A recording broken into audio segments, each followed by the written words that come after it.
The Feed. Is podcast episode artwork worth having?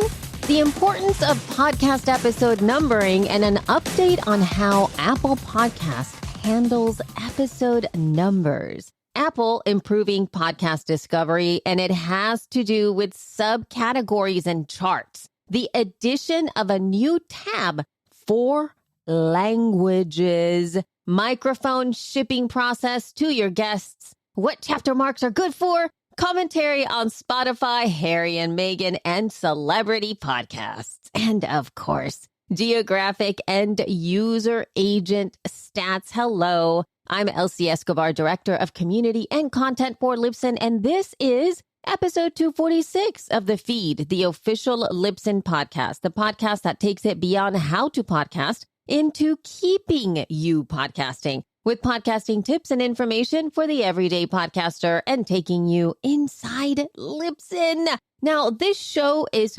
fueled by audience feedback, so in case you are new here, I want to give you the what's what on how to be featured on the show. All right, so the number one way, send in your 30 to 60-ish second podcast promo, attach it to an email, and send it over to thefeed@libsyn.com. If you don't have a promo for your show, but you do want your voice on the show, ask us a question or add to the conversation that you hear on an episode, send us voice feedback. We love it so much. You will hear excellent examples of both of those things in this episode. You can call us over at 412-573-1934. It's kind of like leaving a voicemail, like, you know, back in the day when you did things like that. You can totally do that with that number, or you can use SpeakPipe over at speakpipe.com/thefeed. Now, all of the promos and the feedback are really there as a first come, first serve. So the sooner you get that stuff into me, the sooner you'll get in the queue, and we'll start to add it to our show notes. And now on to our main conversation with Rob Walsh, VP of Podcaster Relations at Libsyn, as well as my co-host, right after the first promo of the episode. This is the Why in History. Hello, wonderful listeners. Welcome to the Why in History. I'm your host, Ajay Kaul, a world traveler, blogger, and a history buff. On this program, we will talk about history, but from a slightly different angle.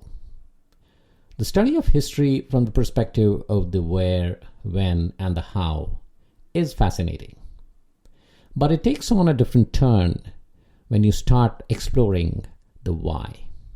Why did certain events happen when they did? And as we dive deep into these events and start analyzing, we'll begin to see some patterns emerge. Patterns like the smaller nations finding it difficult to survive if the bigger ones see a strategic interest, or the fate of a nation resting solely on the whims of one individual. Intriguing, isn't it?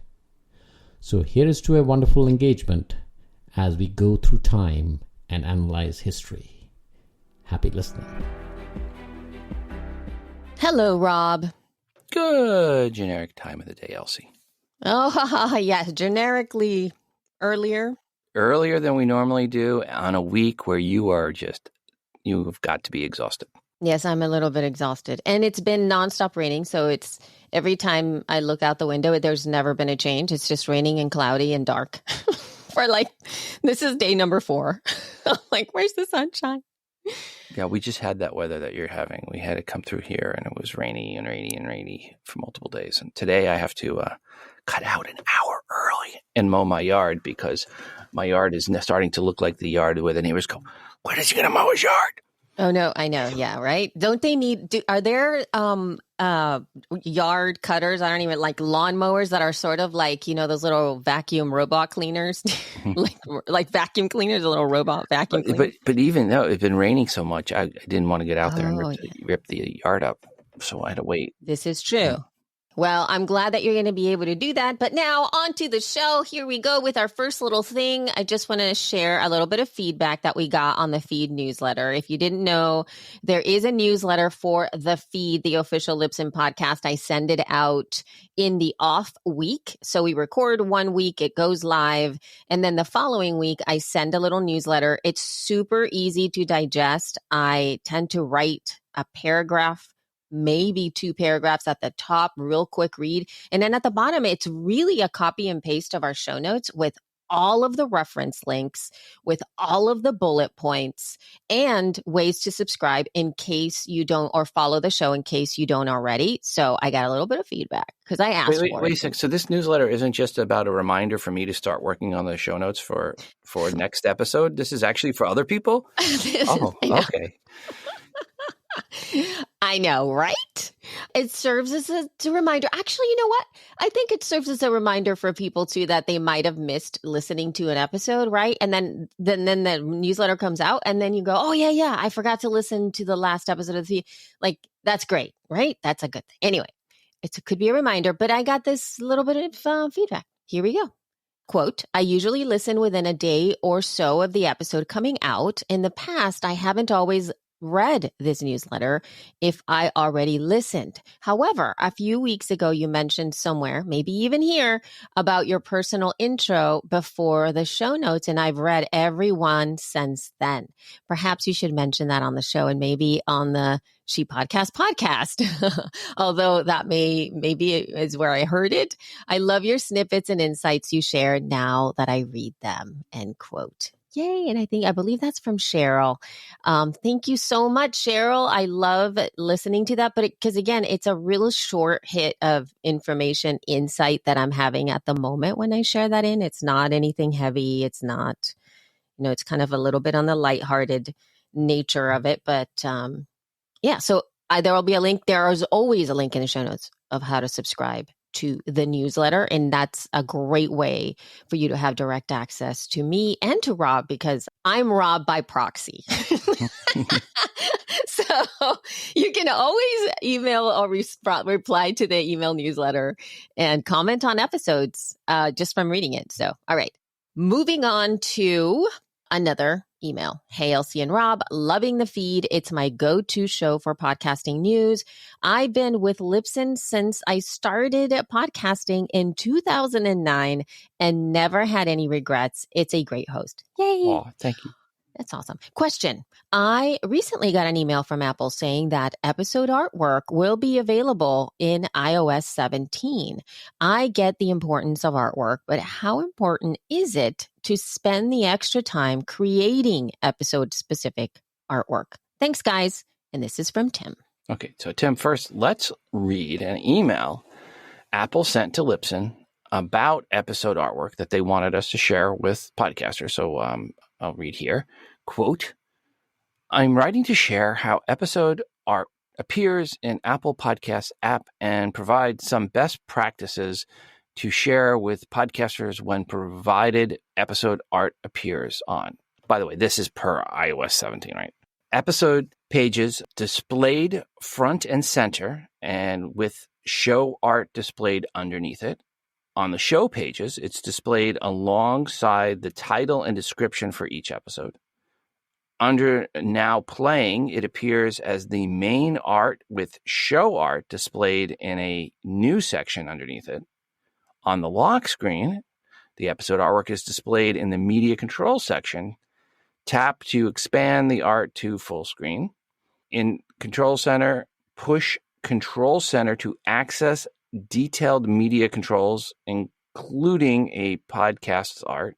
Under Listen Now, features an all-new design for up next. When an episode includes episode artwork, that episode art fills the card and the show art is overlaid in the bottom left to provide additional context. So he's showing both the episode and the show level artwork in that case, which is why you want to have custom artwork for each episode. And then links. When a link to a podcast episode is shared, that link preview will display the episode artwork. There are some areas where episode art is not displayed. For example, when multiple episodes from different shows are presented together, show art is used so that users have a better understanding where these episodes came from. This experience will be common on Browse, where our editorial team features episodes from several shows as well as top charts and search. For podcasters producing episode art, here are a few tips to make it look great on Apple Podcasts. Episode art is sometimes displayed at a small size. Don't make the art too complex or include words that cannot be read at the small size. In other words, folks, shrink your artwork down to about 50 by 50 pixels and take a look at that. If you can't read what's there at 50 by 50 pixels, then you need to rethink about the text you have on there. Don't put War and Peace on your artwork. Very limited amount of text. Art can be a shortcut to identifying the episode that a user wants to listen to next in a list. Guest faces help create a quick connection. Episode numbers can also help listeners quickly scan when they know specifically where they want to start. Look at the Feed podcast as a great example of this. Okay, maybe I embellished that part. Art can be cropped, blurred, or have other elements overlaid. Use the safe zones provided in the template to make sure critical information is not obscured. In other words, remember the bottom 15% things can go over the bottom 15%.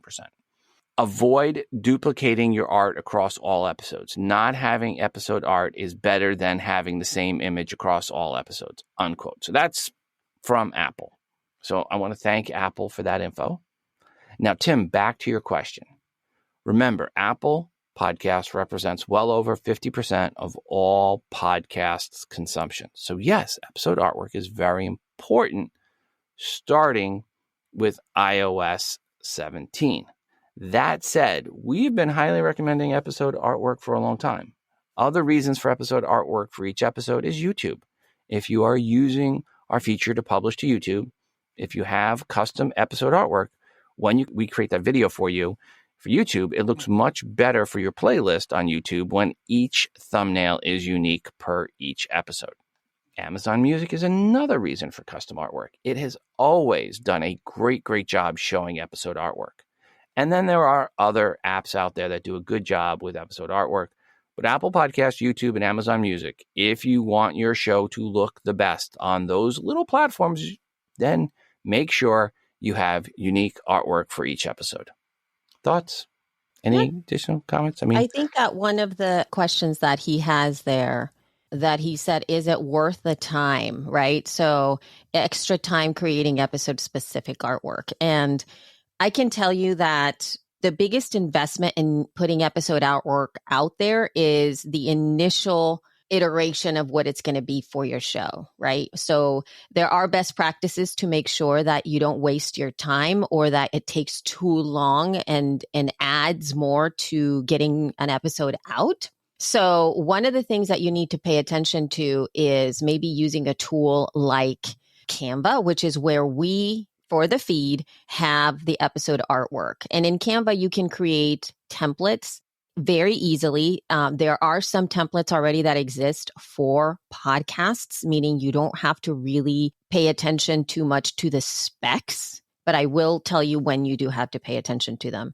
So go inside of Canva and create 3 templates for your episode artwork. So if you have an interview show, it's really lovely to be able to just drag and drop people's headshots maybe in there, have an area where you have maybe the title of your episode in really nice, big, bold text. Like the bigger the text, the better. You might even amend possibly maybe some of the text if you have longer titles or something along those lines. You can make it really simple if it is an interview show and just have the face, like literally just the headshot of the person with your branding around it very subtly. That also helps very much to be able to do something like that. If you have in a co-hosted show or a solo show, maybe the leading topic of what you're putting in there, the way that we have ours is Rob and I have taken some photos in the past and we have different pictures of us together. And that's the key, having a little bit of a variance between one and the other. And that's the reason I say 3, because you can change the background color to just have that subtle difference, change, maybe it's you by yourself and and you're using your headshot, which great, fine, sure, do that. But have it be different so that it's 3 different pictures of you, if that's what you're doing. And if you don't want to use any headshots or any people faces, even if it's just the title of the episode in nice, big, readable font, it's fine. Change the color pattern of that matches your branding. Okay, so that's a really easy way to do it, because as soon as you're finished, go inside of Canva, really quickly update to the latest and greatest of what you have.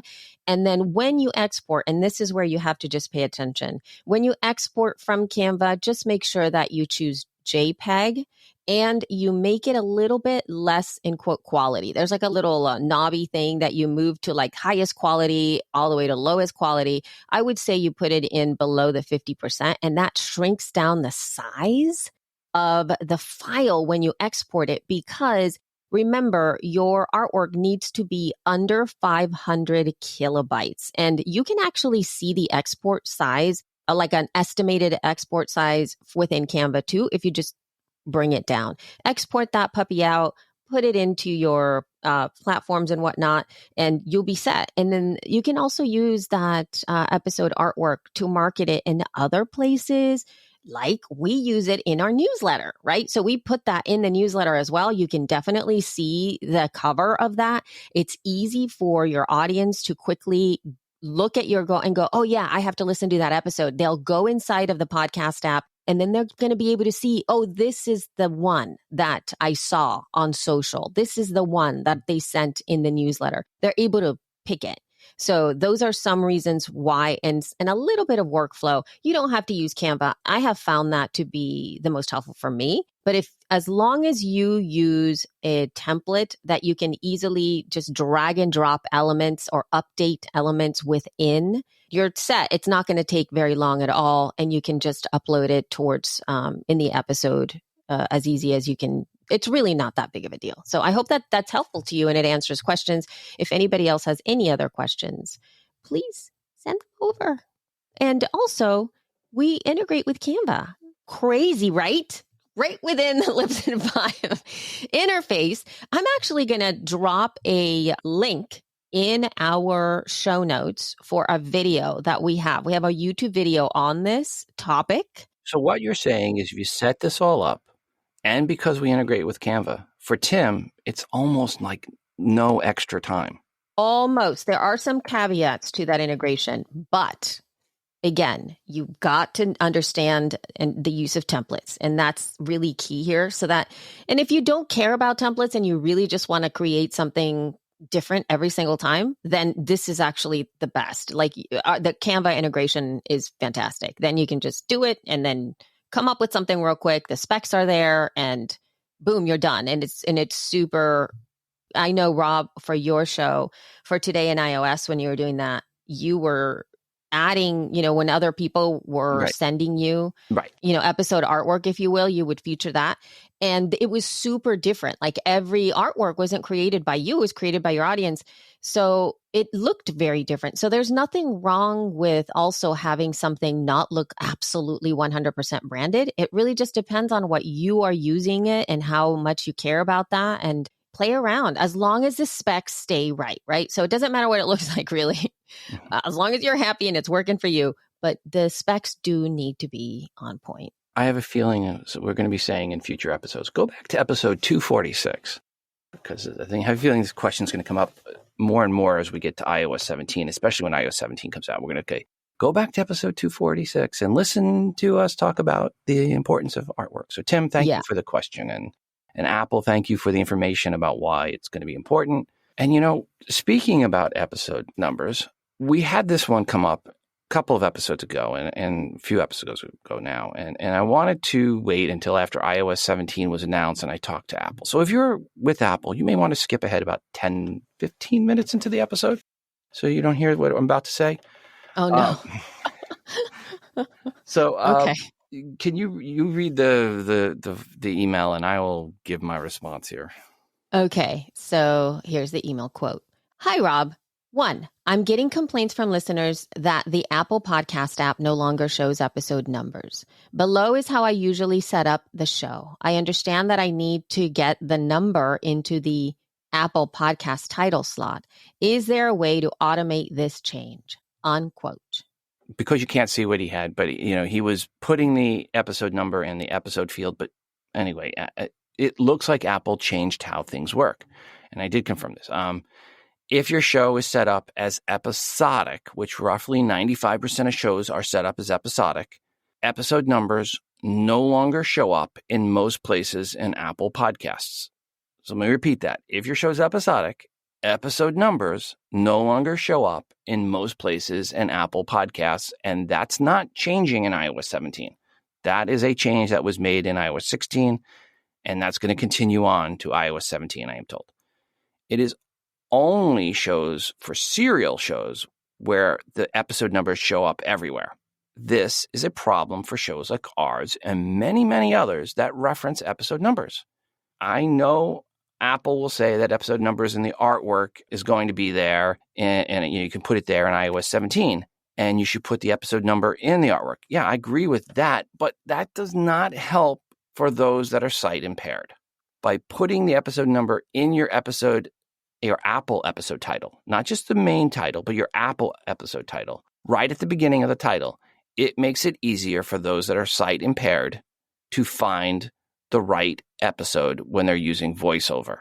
It's that simple. And that's why I highly recommend it. And I know Apple is not recommending this, but for sight impaired users, it is paramount that you put the episode numbers in the Apple episode title. Again, Apple is not recommending you do this, but I personally am. I also recommend you keep adding in the episode number in the episode number field. So basically, you are putting the episode number in the main episode title, in the Apple Podcast title, and also the episode number field. Hopefully in the future, Apple will change their decision to not include the episode number for the episodic shows. So what you're actually not putting in the Apple episode title now is the show, something like reference. I used to do like TII-183, TII-184, TII-185. Now I would just do 183, 184, 185. I won't put the TII in the beginning of the Apple podcast title because that is shown in the lists. Now, back to the question from the person. There is no way to automate the change. You can go into the Libsyn 4 UI, click on content for that show, and then select Apple Podcast Tag Bulk Editor on the left. And at least there in one screen, you can go into and have access to multiple episodes at once and make the change to each episode's Apple podcast title without having to open up each episode. So that's the easy way to do that. It will save a lot of time doing this in the Libsyn 4 UI. Sadly, there's no bulk change to the Apple's tags yet in Libsyn 5 UI that I'm aware of. Maybe there is, but I didn't find it. And I do eat my dog food for the feed. I went through last night and I added in the episode number for all episodes for the Apple episode title, putting in the number followed by a colon. You can see how it looks for the feed on Apple Podcasts now. And for 245 episodes, I was able to change them all between the 10th and the 12th pick in the NBA draft last night. So I had that on last night and I started and they just announced the 10th pick and I finished right before they announced the 12th pick, which meant I was able to fully see Grady Dick's red sequin jacket. He was 13th pick, which was an homage to Dorothy, being that he played from Kansas. So when it first came out, I was like, what are you wearing? Grady, I get it. Yeah. So anyway, if you haven't seen the jacket, you have to just Google Grady Dick's red sequin jacket. Anyway, there's your episode title. The podcaster had a second question. Do you want to read this? Yes. Here's the second question. Quote, 2, I must be doing something wrong in regards to custom permalink URL. I find myself having to open an old episode so I can copy its link. Then I'm pasting it in the new episode and changing the episode number in the URL. This can't be the best way. Can it? Regards, NR. Unquote. So I would ask why you're even doing a custom permalink URL. if you do not want to mess with that, change your episode default to just use the blog page URL. You find that option in the L4 UI under settings, then episode defaults. In the L5 UI, it's under settings, then episode. Then in both, change permalink points to blog page and click save. So yeah, so the issue he's having is just a setup in the default settings, and he just needs to change that to point to blog page, and that will fix that issue. And I sent him that information, so he should be all good. I have just a really quick comment in terms of the episode numbers not being in the title kind of a thing. I understand the clean nature of not wanting to see numbers out there and all of that stuff. And I understand also the power of titles for shows to be able to refer back to an episode that was covering whatever, right? Especially if it's happening right now. But I know that for me, I have, as a consumer, as a podcast listener, and I am not sight impaired. I have, my eyes are tired and old, but I can still see things, thank God. I can tell you that there's many times when if a podcaster says, refer to episode 300, or we are on episode 500, or we covered this on episode 187, it is so easy to find the episode when they mention it by opening up any app and seeing those numbers there. Particularly now that a lot of podcast apps, you are able to search. If you go to the landing page, if you will, or like the podcast page within a podcast app, there are a lot of podcast apps that now have a little search field at the top. So if you want to do a quick search on episode, 150, you can just type it in that little search, and then boom, it pops up for that list, and you can immediately listen to that podcast episode. And it is an amazing way to be able to share with your audience if you want a quick reference, because I can tell you right now, like, I have no idea what the name of the episode was when we covered XYZ, Rob, but I can definitely think we can definitely say, oh, we started around episode 220 something or 230 something this year. Head to the 30s, to the 230 section. It's like, that's around where we did it, right? Because the only other way to reference older content would be to look at dates and say, like, the episode was released at the end of December, and then you have to like scroll back and look at the stuff. And I actually did an Easter egg in the last episode when we were talking about the whole Gimlet thing. I said, go look at the episode, but I didn't give the episode number. It was episode 138. Now that I've updated the episode numbers, it's really easy for you to go find episode 138. But go ahead and look through 245 episodes and try to find the episode in the title. Yep. You'd be scrolling and looking, and what a pain in the butt that was. And I did that on purpose to prove a point that when I go now and I say, go find episode 138, a lot easier. Much easier. Yep. And even for us to be able to quickly let you guys know that. So I do feel that there's a lot of power to being able to quickly see the number. I understand the UI choices for the podcast app and the layout and making things beautiful, aesthetically pleasing and all of that. But sometimes you have to trump that for usability and to make sure that people can actually use your podcast app by searching for whatever within that context, or to look at a list of episodes and go, I want to go back to episode 100. I want to listen to episode 56. And a lot of folks actually do that. And especially if you are covering TV shows, rewatches, all of that kind of stuff, sometimes the numbers are essential for you to be able to do that. We were covering The Mandalorian on episodes, from episode 50 to episode 100. And you can just say that and people can go back and look at that stuff, right? So the repetitive nature of a lot of this stuff is actually really important, especially when you're covering something through a series of episodes in your show, but you're not a serial type show or seasonal type show. Just go look at the feed in Apple Podcast. It looks so clean right now. Again, it cleaned it up. It looks so clean scrolling through with the numbers right at the beginning with the colon. It's consistent. It's every episode. And I don't know how anyone can say that doesn't look anything but good. In my opinion, again, it's what I'm recommending. I'm hoping someone inside Apple who listens to this segment will take this segment and use this as fodder to bring back the episode numbers for episodic content. But in the meantime, since they don't, and it doesn't work that way today, you have to go and do a bulk change inside Apple Podcast titles to put your episode numbers in there. Sorry, that's just the way it is. I recommend you do that. Again, Apple does not. And that's just going to be a choice that you as a podcaster have to make for your audience. But all I have to say is do this. Turn on VoiceOver, put the phone under the desk where you can't see it, and then try to find an episode by number. You'll see how people that are sight impaired what they have to deal with, and how much better it is to find an episode by number when you go through the feed versus, say, a podcast that doesn't have episode numbers in there in those titles. I have one last comment, and just to call this out as well. For many episodes of the feed, you're going to hear us say kind of the opposite of what we're saying right now, because Apple did request, and we're very adamant for us to educate you all who listen to remove the episode number from your title, from the Apple Podcast title, because of whatever reasons. They didn't want you to put it on there. They wanted you to put it inside of the episode number field, which is still there.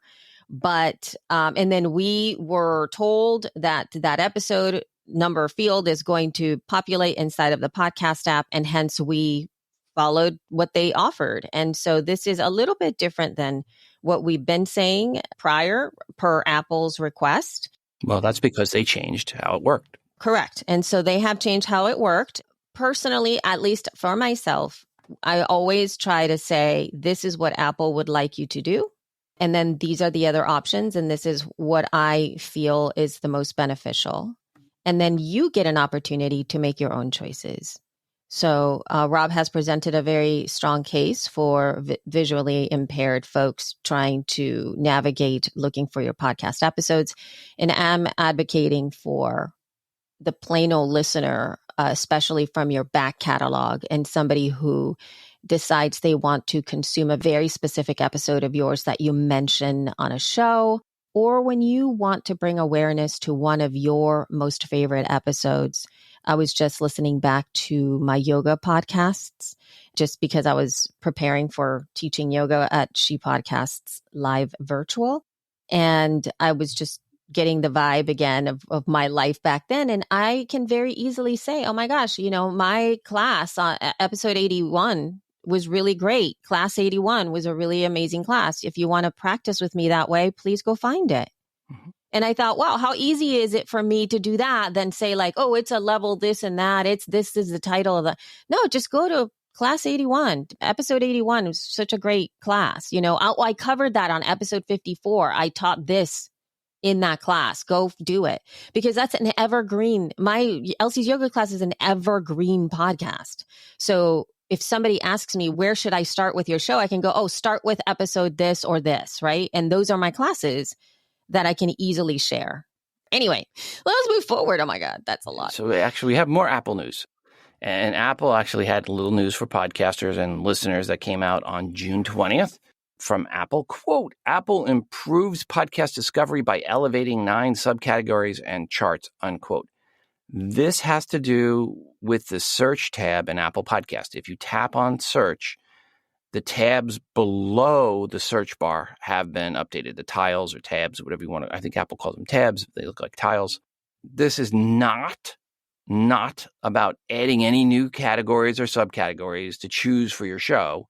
The 9 they elevated are ones that have been available for you to choose for your show for years.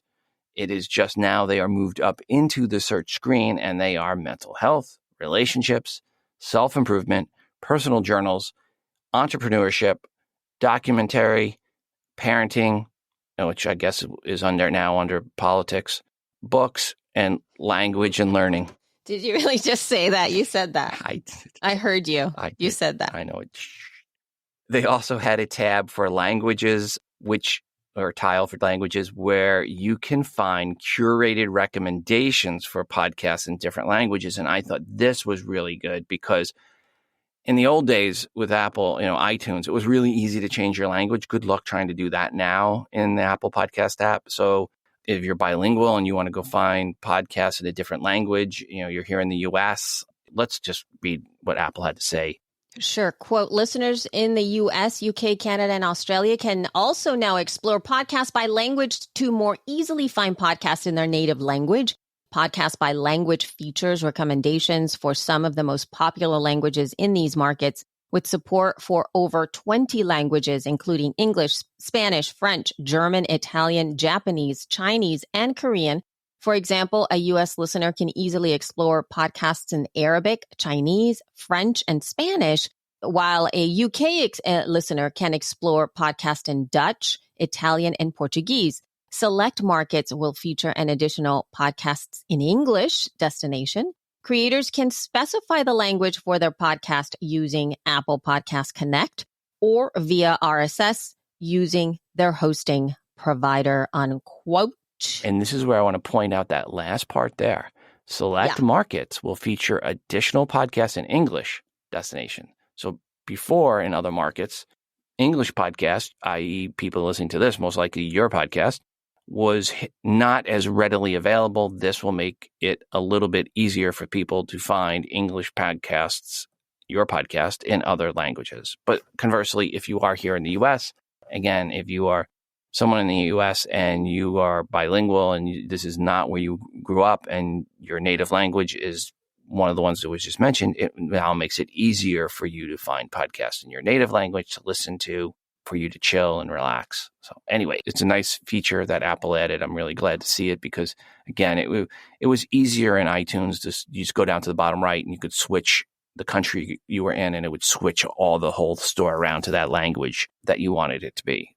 It's a much more difficult to do that in Apple Podcasts. You have to go into your Apple ID and there's a whole bunch of things you got to change and it's a pain to change it back and forth to different places. So anyway, a very welcome change. That's what I'd like to say. I'm actually going to claim this as my own personal win, Rob, because I have been advocating for this for years.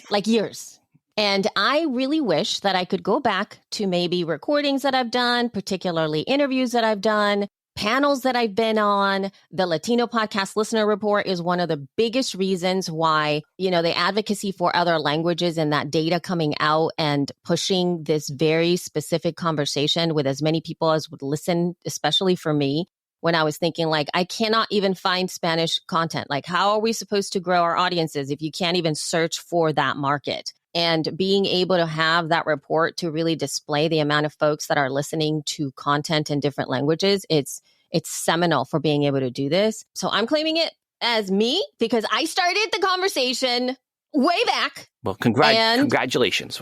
Thank you so much. For Elsie. I'll take a bow. And then, yes. I was going to say, by the way, this is not about iOS 17. This is about now. This is live. This is great. Yeah, I went in this morning and looked and this was live. So, this is now. I love this because now there are so many other experts and talented content creators that have been creating content for these languages for other people who do not speak English. And now they get an opportunity to advocate for that, because I know that when I first spoke with some of these folks who were creating content for other languages, I was like, you can't search by language, right? And they were like, what? Right. And now it exists. Thank you, Apple. Thank you, Apple. Thank you, Apple. Yay. All right. And on that little note of joy, here we go to another email. Hello, Elsie. Here's a link to my feedback on mic shipping. And mind you, this is from the incredible Liz Covart. This is a longer type piece of feedback that we have going on.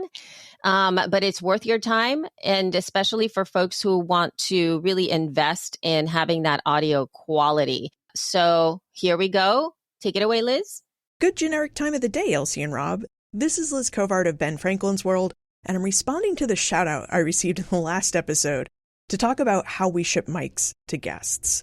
So back in 2017, 2018, whenever it is that Squadcast came out, we started shipping mics to guests. And part of this was our strategy because we wanted to have really high quality audio, and we wanted that high quality audio to set us apart from a lot of history podcasts. And it did back then, and it still does today. Now, Rob, I heard you recommend the Samsung Q2U mic as a good mic that people could send out. I humbly disagree. As someone pointed out to me when I was doing my research on mics to ship out, why would you send a mic to people that requires someone to know how to use a mic? So we sent out Sennheiser PC8 headset mics. This is so that the mic boom, like once it's set, it follows the guest no matter where they turn their head so that their voice is always going into the mic. So this helps us again with our audio quality. And the nice thing about the Sennheiser PC8s is unlike the Samsung Q2U, which as you pointed out is a $60, $65 mic, the Sennheiser PC8s are really like a $25 mic. And this is important because we have found that we need at least 6 to 12 mics on hand at any given time because we're an interview-based show, and especially when we do those narrative episodes or the multi-interview episodes, we need to have multiple mics out and about to different guests and on their way back to us at different times. So we need to make that investment. If you're going to do this, if you're a weekly show, I would recommend getting 12 mics. If you are producing every other month, then you can probably get away with 6 mics. You also have to be aware that you're going to lose mics. We pay for shipping both ways. It costs us about $15 round trip from the U.S. Postal Service to ship mics. We choose the U.S. Postal Service because we want our guests to return the mics, and it's easiest for them to put them out in their mailbox. They can do that anywhere they are, so that's why we use the United States Postal Service. Even though we do this, and my assistant Holly White will include instructions of like how to put the mic back in the box, put one piece of tape over the box and affix the prepaid mailing label over it. Although we provide those instructions to guests, some assume that we're gifting them the mic or they ghost us, like they didn't do the interview and now they're kind of embarrassed about it, so they just ghost us and they never ship the mic back. Some of them have gotten lost in the mail, so as you make this investment, you have to know it's not a one-time investment. You're probably going to have to replace mics along the way. I would say we lose about 2 to 3 mics a year. Now, in terms of boxes, we did spec these out. We order them from Plastiform. We look at the 8x8 by 3.5 Easy Shipper anti-static foam boxes. So it has the foam in it. It's perfect for shipping electronics. For that, I ordered them last year and we paid $161.52 per case for the boxes with an additional $28 for shipping. So I'm going to include all that information in an email to Elsie and Rob with the hope that Elsie will put them in the show notes. We also include instructions for our guests to hook up the mic. Right now we're using Riverside.fm. We have instructions for Squadcast, so I'll send these along to Elsie so she can put them up on the show notes so anybody can use our instructions if they'd like. We enjoy shipping mics to guests. It costs Holly time, my assistant Holly's time, so like she has to package them up, put the instructions in, and send them out, and then she has to receive the mics when she receives them. Holly has developed a neat little spreadsheet so she can keep track of what mics are in and out and who they were shipped to last. So if we ever do have to track down a mic, because sometimes people use them, and although, again, we put the prepaid label there, they don't actually return them right away. It'll sit on their desk. So every once in a while, Holly has to go down and track a mic, and so she knows where they are or where they were, and we can try to locate it from there. So that's something else you want to do. You want to be organized and, number your mics and just keep track of who's getting what mic and where they're going so that you know about when to expect them back. So I think that's about it in terms of shipping mics. I'm happy to answer anybody's questions, liz@benfranklinsworld.com, or you can leave Elsie and Rob feedback and I'll call back in and leave more voicemail. So thank you very much for your interest. I wish you all luck shipping out mics. I will say this was not something I approached until someone else was paying for my podcast. So I still own my podcast. IP rights are important. But for the last 6+ years now, I've had somebody else footing the podcast production bills. So these organizations agreed with me that shipping out mics was important for audio quality, and they were willing to make the investment. If you're not really making money for your podcasts, I'm not sure I would recommend this strategy, but if you are making some money to support this investment, I think it's well worth it. I think everybody wants to hear podcasts that have great audio quality. I know I do. So this is one way you can level up that. All right. Thanks a lot. Bye-bye. All right, Liz, thank you for the feedback and the suggestions on the mic.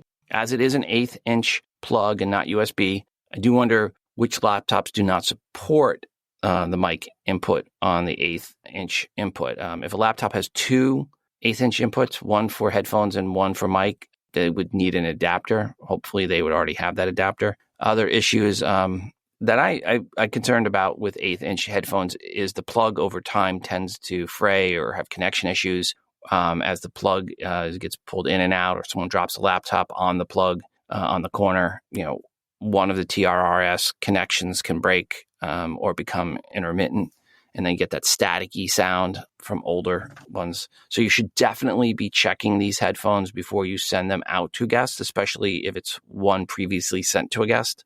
So you want to definitely do a quality check every time it comes back in. But at $25, it is definitely cheaper than the Q2U, which is typically $70, except during Prime days, when I've seen it drop down to into the low 40s for the Q2U. Speaking of which, Amazon Prime days are coming up July 11th and 12th this year. And sadly, 7-Eleven is not a prime number, nor is 117.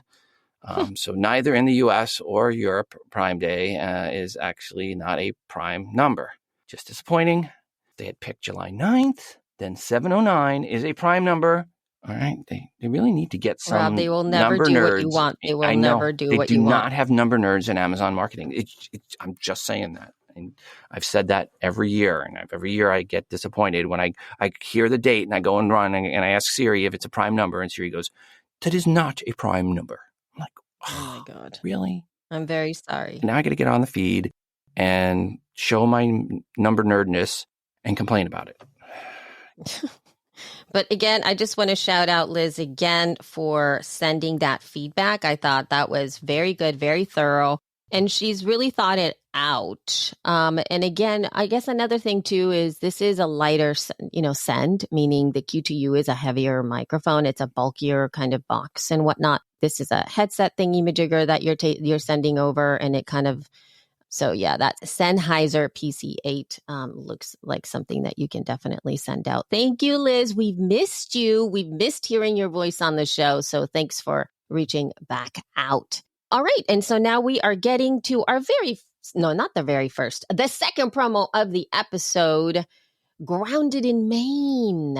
And Maine as in like Maine, folks. Grounded in Maine.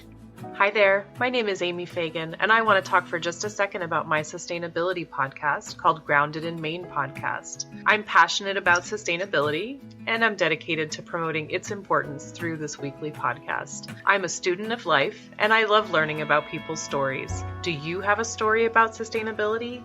I'm curious to learn about you too.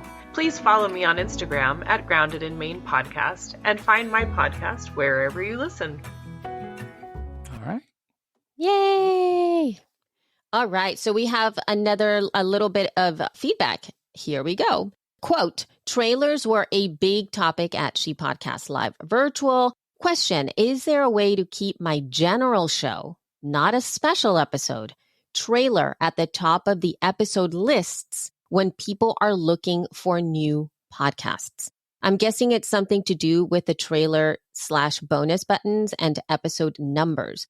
I look forward to hearing your response, and I'm working on a new trailer, which I'll submit for LC to queue up. Yay! And this is from Cheryl. All right, Cheryl. Thank you for that. And for serial content, the trailer episode for the show or the season will be up front in Apple Podcasts. So for serial content, no problem.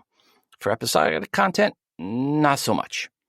However, do make sure when publishing the trailer, you select the episode type as a trailer. This will not get it at the top, but it will put it right below the first 8 episodes in Apple Podcasts. So when you go and browse through podcasts and tap on a podcast and scroll through that first tap screen, Apple cuts off after 8 episodes. And then there is the trailer episode listed, and it says trailer episode. And there's even a trailer episode section in Apple Podcasts. So you want to make sure you take the episode type and you select trailer. So that will get it close to the top. But unfortunately, in Apple Podcasts, for episodic content, they do not put the trailer at the top. All right. And moving on here to another email. Quote, Elsie and Rob, I am the publisher of the Repurpose Your Career podcast. I use Auphonic.com to do audio leveling and noise reduction on my podcast. Auphonic just announced automatically generate show notes, summaries, and chapters from recording feature. My first question is, what the heck are chapter marks? I have never listened to a podcast with chapter marks that I know of. I listen to podcasts on Apple Podcast, and it is my understanding that it does support chapter marks, but I have not seen any. Why would I use chapter marks? My second question is around show notes. I'm publishing episode 325 next week, which means I've been publishing for 6.5 years. When I started, I hired someone to write detailed show notes. I surveyed my audience several years ago, and very few people read the show notes. The ones that said that they read the show notes said that they only read them for the links and resources mentioned in the episode. In general, I do not read show notes except for resources. Your podcast is one of the few podcasts that I read the show notes on because I fast forward to sections that are of interest to me and skip over what is not. Okay, and this is where your question of chapter marks comes into play. Chapter marks are a way of allowing your audience to skip over sections of your podcast that you toiled and sweat over, but the listener had no appreciation for. And just like that, they can jump over that well thought out and insightful as well as witty and humorous segment with a single tap. That is what chapter marks are for. There are also for regretting you ever started spending time adding them in, as in the extra time you could be sleeping. And now a few militant listeners will not let you stop adding in chapter marks and complain loudly and often when you try to no longer include them with your show. So yeah, that sums up chapter marks nicely. So thank you for the segue into answering your own question. Okay, you can go back to the... Okay. But I'm going to follow up with a little bit more, but let's continue on here. Okay. So here's more of the email. I cut back on my show notes production to just having an introduction to the podcast episode, the bio of the person I was interviewing, and the links and resources. I tried to use a phonic transcription and the summary description generated from the transcription, but as I expected, it was more work to edit it than I wanted to do.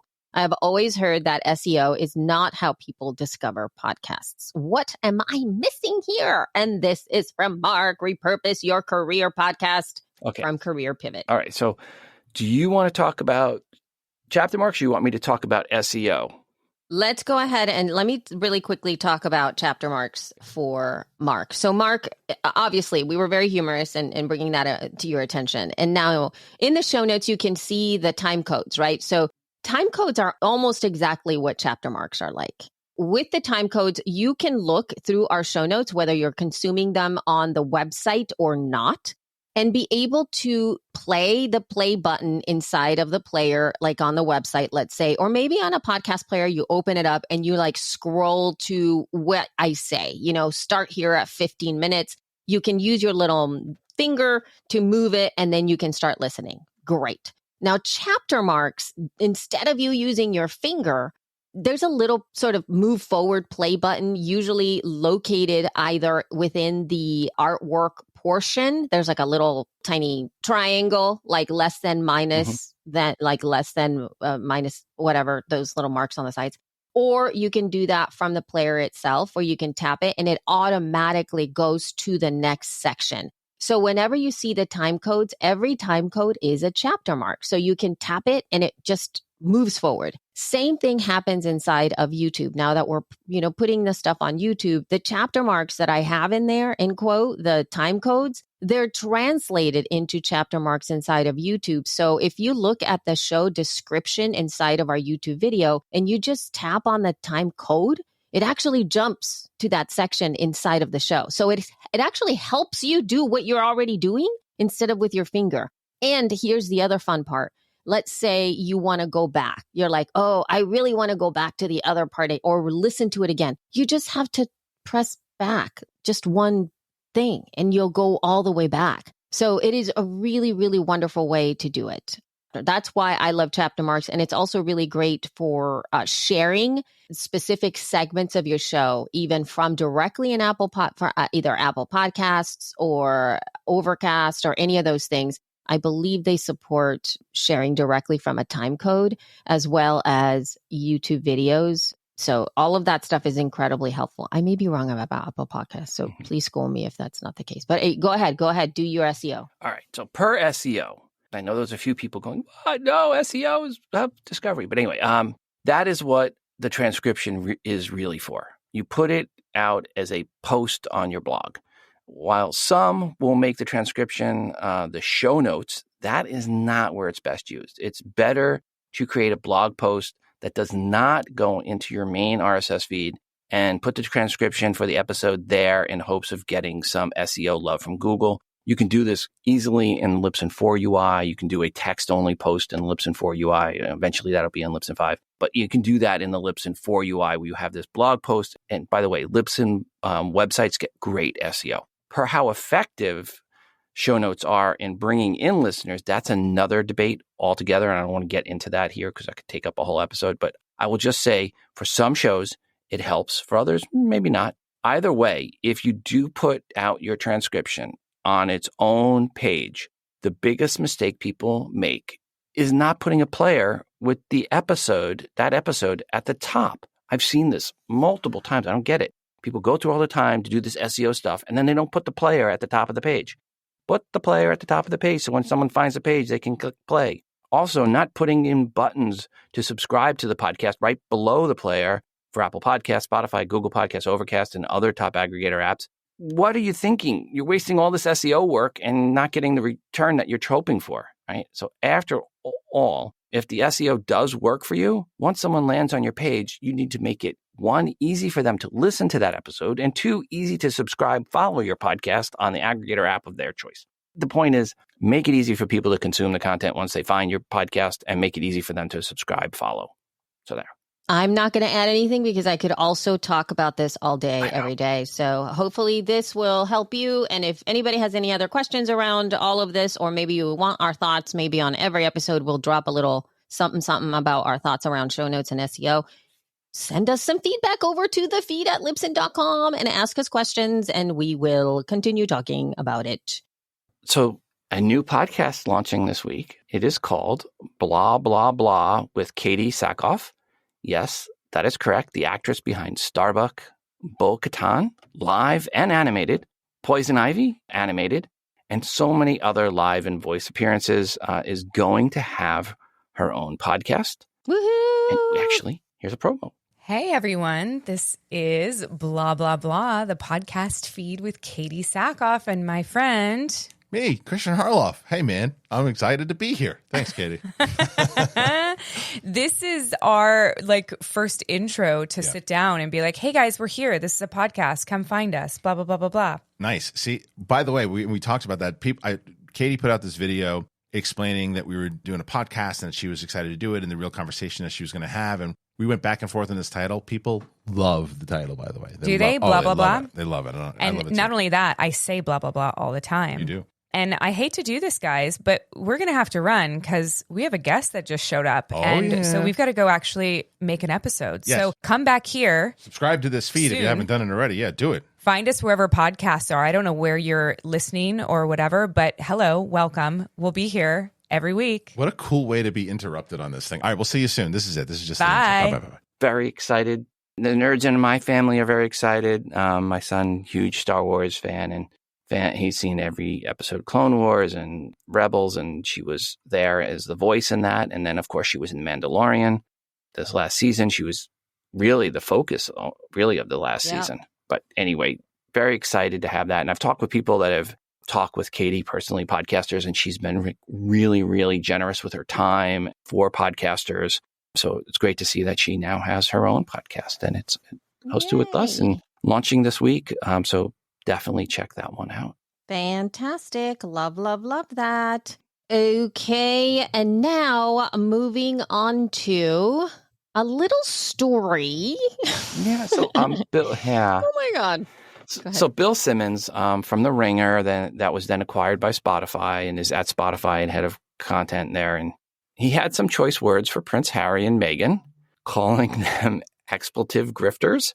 And I saw some people taking serious issue with his comments and calling him out. And I would like to say, I understand why he would say that. I mean, they were paid millions, many, many, many millions for basically no real content of any substance, while at the same time, he is watching 25% of the employees in Spotify's podcast team get let go. So of course he's upset with them, and rightly so. I mean, How many good people were let go because Prince Harry and Meghan's lack of work on creating content? That is the question Bill was likely asking and what caused him to boil over multiple times. That said, he should also be mad at the people that were crazy enough to pay them all that money without putting in place some guarantees on content output and audience download number requirements. And I mean, it was just a bad deal all around. But again, not an indication of anything wrong in podcasting, just a bad deal. But I mean, don't beat up Bill for his frustration because he had to watch friends get laid off. I mean, that's really what I see it as. And I completely understand why he would make those comments. I think we also have to, in terms of calling it out too, right? Because Bill Simmons' deal with Spotify also added an aspect, which was he is part of the executive team over at Spotify. So there is a vested interest in him as well. So that there, and as a leader of a company or somebody who is involved within the inner workings of a large company, what Rob said, absolutely. It's not a random person who is doing a show for Spotify and he's mad, right? It's not that. He is part of Spotify. I mean, literally, as in part of this executive team. I think that, taking sort of Harry and Meghan or making them, I guess, a representative of the celebrity. Let's just put that, like the celebrity podcast in here. I think that this is a really great wake-up call for celebrities. That one of the reasons that I do believe that this happened is the fact that there are, mind you, Harry and Meghan have never really been content creators. Meghan was an actor, and maybe she'll continue doing that. I don't believe Harry has ever really been a content creator. He did write a book. That's a thing. Being a content creator, I'm not saying an actor or a singer, musician, and that kind of stuff. I'm saying ones that get behind the microphone, behind taking pictures, behind photos, camera, things like that on the daily and creating content. It's your job. It's a lot of work. There are many podcasters out there who are actually making money from their podcast and their content. And that's what they do all day. They create content. They record shows. They're behind a camera. They are recording their audio. They're making Instagram reels. They're taking beautiful shots. They're doing Instagram lives. They're doing Twitch streams. There's so many things that content creators do. And if they got whatever X amount of $1 million, they'd be doing the output because they are used to doing the work. Now, if you get a celebrity coming into the scene, getting all these millions of dollars, and they don't know how to create content, as in like just create it, and you even have a team, people are helping you. Mm-hmm. It's your job. This is what you do. You create content. You go to work, you create content. What's the next thing? It is a heavy lift, even if you are the talent and even if you have a team, because you are the one that's crafting the vision for all of this stuff. And particularly nowadays, content creation is unbelievably individual, as in like you are why people watch. You are why people watch. He's Prince Harry. His mother was Princess Diana. His father may have been King Charles. That's why they're there. Yep. And hence, I would be curious if they were putting this stuff out there, meaning they were doing some Instagram stuff. They were doing some behind the scenes things. They were recording their own conversations at home. The quality, meaning as in like, does it have to be highly edited, highly narrative, highly all the things? Not really. I think that there's a lot of folks that would have been very happy to just have Harry and Meghan turn on and do a couple cast. You know what I mean? And have maybe their PR team kind of trim the bits that maybe should not have been going out there, and doing a weekly show like that, just having them do that would be amazing. But you know what that takes? It takes you waking up at 8:30 in the morning, recording and doing it, or, making sure that you do it when you don't want to and you're exhausted. Like, some of us, we don't want to record sometimes, but we do it because we're committed and there's a reason why we're doing this. So I think it really calls attention to, you got to be a content creator to want to be a podcaster, because it's not an easy job, even with a team. And even with millions and millions of dollars, it doesn't make content creation any easier. Nope. So that's my take on that. But all right, moving on here, we're going to be moving to a little bit of data from Edison Research that was presented at She Podcast Live Laura Ivy came in and did a keynote, and this was She Podcast Live Virtual. The way that this data is presented at She Podcast Live, it's a compilation of data from a lot of the different reports and surveys and data inputs or that Edison does through the year and with other partners. So there was a compilation of the data where the centering or the representation of the data was very much about women, because that's what they were focusing on. So one of the key things that I don't think I've seen anywhere, and I've only seen it presented one other time at She Podcast Live 2021, which was in Arizona, and she had this again, was a showing of the top 10 podcasts based on the US that were broken down by gender. Rob, should we talk about what the top were here? Yeah. I think this is actually, I was very surprised by this. So, the first list is women age 13 plus, and then the other list for top 10 is men age 13 plus. Number one for women, not surprising, Crime Junkie, right? So true crime podcast. Number 3 is Morbid, also a true crime podcast. But number 2 surprised me, Joe Rogan. I would not have guessed Joe Rogan would have been in the top 10 for women, but he is. Yeah. And that is very surprising. Now, he is obviously number 1 for men ages 13 plus. But The Daily also did very well. The Daily is number 2 for men and number 4 for women. Yep. Both those shows clearly doing very well across all genders. Not surprising on some of the others in the top 10. Office Ladies was number 10 in that list. It was nice to see that one in there. Call Her Daddy was number 5. And again, that's restricted to just being on Spotify. I know. And that's really surprising. Mind you, Call Her Daddy, I believe, was not there on the 2025. So she has actually really popped up there. Mm-hmm. So that's very admirable. Kudos to you, Alexander Cooper, for making yourself, because again, it's exclusive, right? And she's not as, in quote, big as Joe Rogan for that. So yeah. My Favorite Murder is up there, number 8 on there. So, it's nice to see Crime Junkie, Morbid, My Favorite Murder, Office Ladies in there, Call Her Daddy. Then there's some big branded ones for women. Dateline was number 6, This American Life, number 7, Stuff You Should Know, number 9. Yeah, I think the Joe Rogan one, that really surprised me, and for women there. The men one, Crime Junkie at number 5 actually surprised me, and Morbid as number 9. I didn't think True Crime Podcast would be in the top of the men podcasts. Yeah, and also you have this, the group of I've never actually heard of these other ones, number 7 and number 8, which are Impulsive and Two Bears and One Cave. Two Bears, One Cave is Tom Segura and Bert Crusher. And Impulsive is one of the Paul brothers. So those podcasts actually both started with Libsyn. So both of those podcasts were on Libsyn originally. Yeah. So, and then we have Ben Shapiro for the men at number 4, and Smartless is number 10, but they're not exclusive. I thought they were exclusive to Amazon, but they're not, right? They're just exclusive as in coming. They come early. It's released early on Amazon Music, and then it's available everywhere else. Really, the only ones that I know of that are exclusive on this list are Rogan and Call Her Daddy. Yeah. Absolutely. I do see that even we're looking at that, obviously the hosts for the women are leaning toward being women's voices. I'm just calling out that usually women like to listen to women. How about that? Mm-hmm. We can do that. There's more data around that as well if you want to see the entire data set, please feel free to do that. The presentation by Laura gives a lot more context to these findings, where they came from and all of that stuff.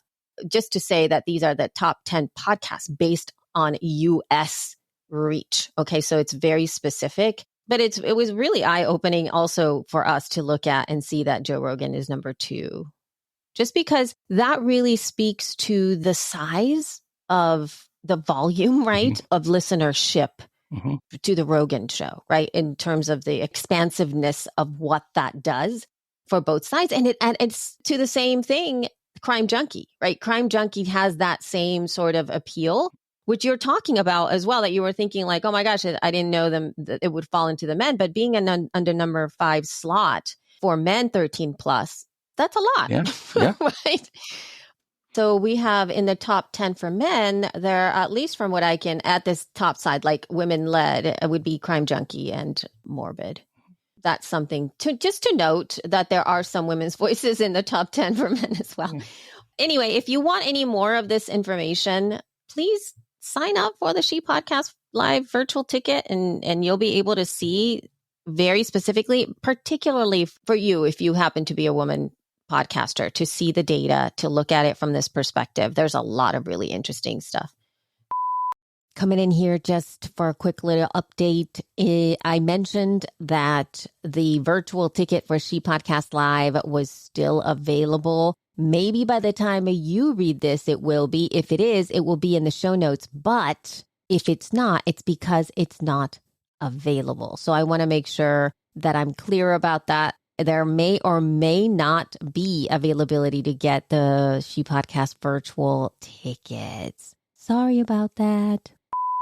So half of the top 10 podcasts for women are hosted by women, and 20% of the male ones are hosted by women. Okay. It's good. So we need more ones hosted by women in the top 10 for women and men, for that matter. Yeah. But it's just something to note and to be able to look at. We've got our third promo here. Yes. This is a woman-led podcast for sure. And she has been a friend of the feed for so long. Let's go ahead and hear from Childless Not by Choice. Hello there, the feed listeners. It's Savella Morgan, founder and host of the Childless Not by Choice podcast.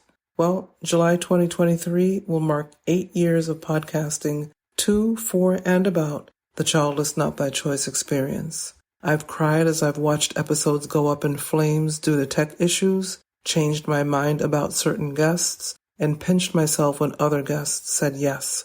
I've been primary caregiver for both parents while working full-time, and sometimes not working at all. I've lost one parent and wondered if I should continue on.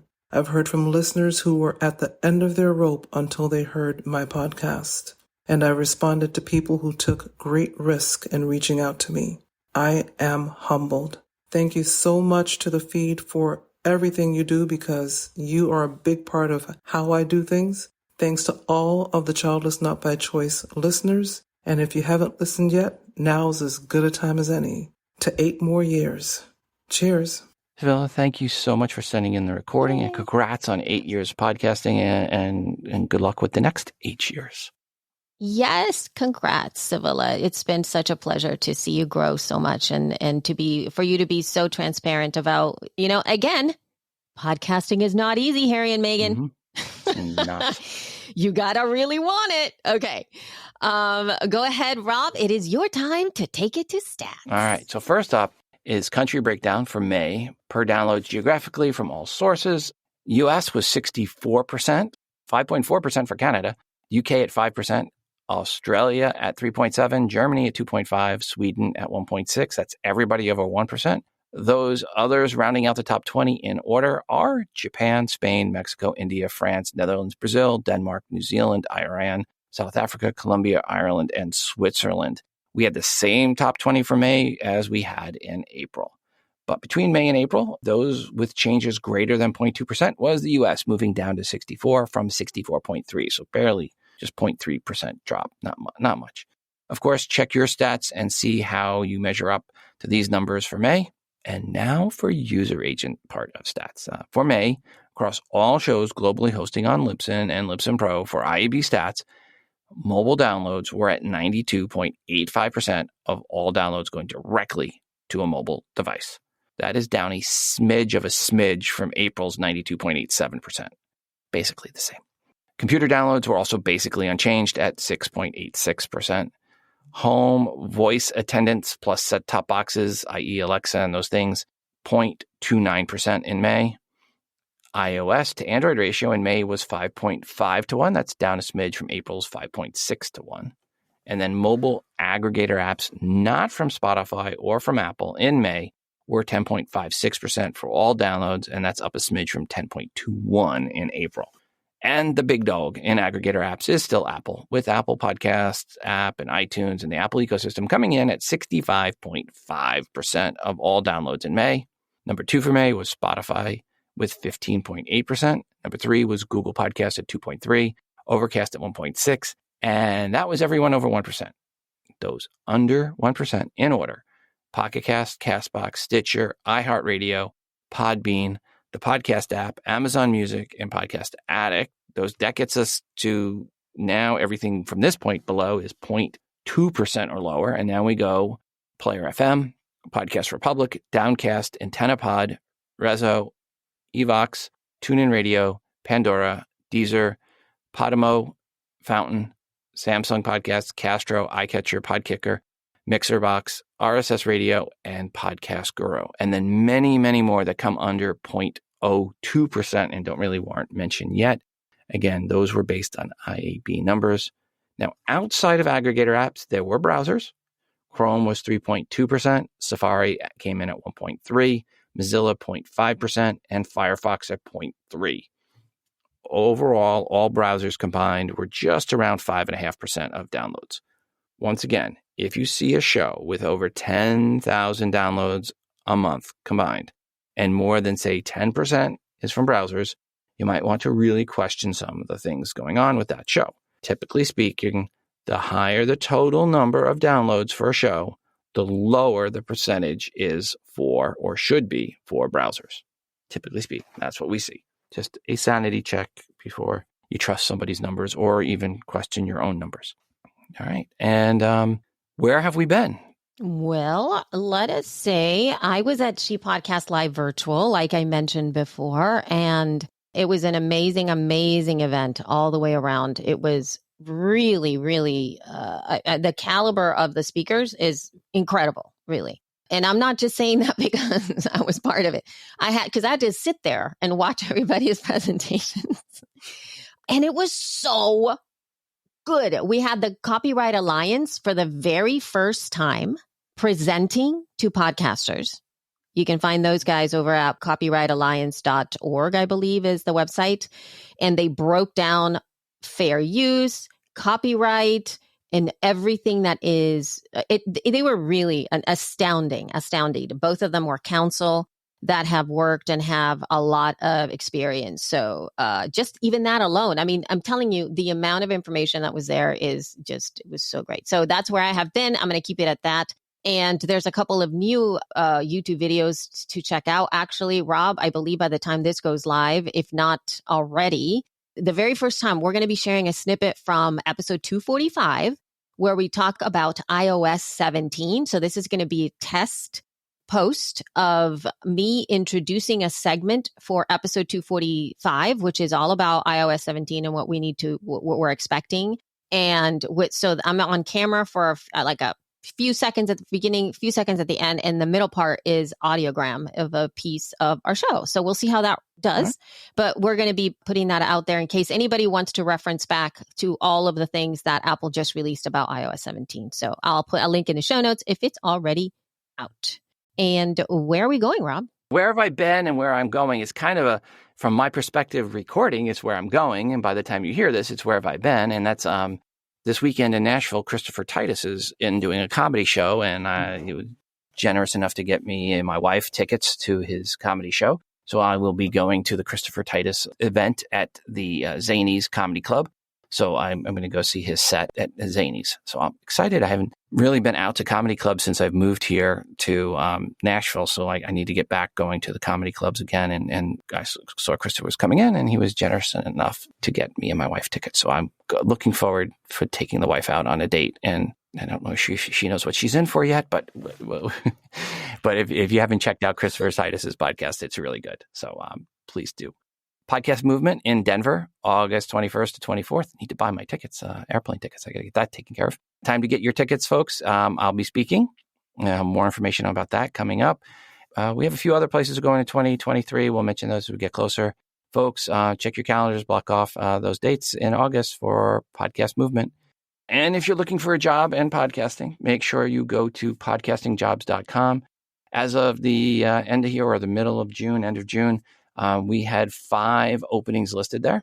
Don't forget to send in your feedback for anything we did or did not mention on this episode. You can record that feedback and email it to us, thefeed@libsyn.com, or you can call us at 412-573-1934, or you can use SpeakPipe at speakpipe.com/thefeed. Woohoo! Yay, yay, yay. Of course, we would love that. And just really quickly, I forgot to even write this in the show notes. I'm also speaking at Podcast Movement, so do get your tickets right away. And we will chat with you in a couple of weeks with more details. All right. Bye. Ciao.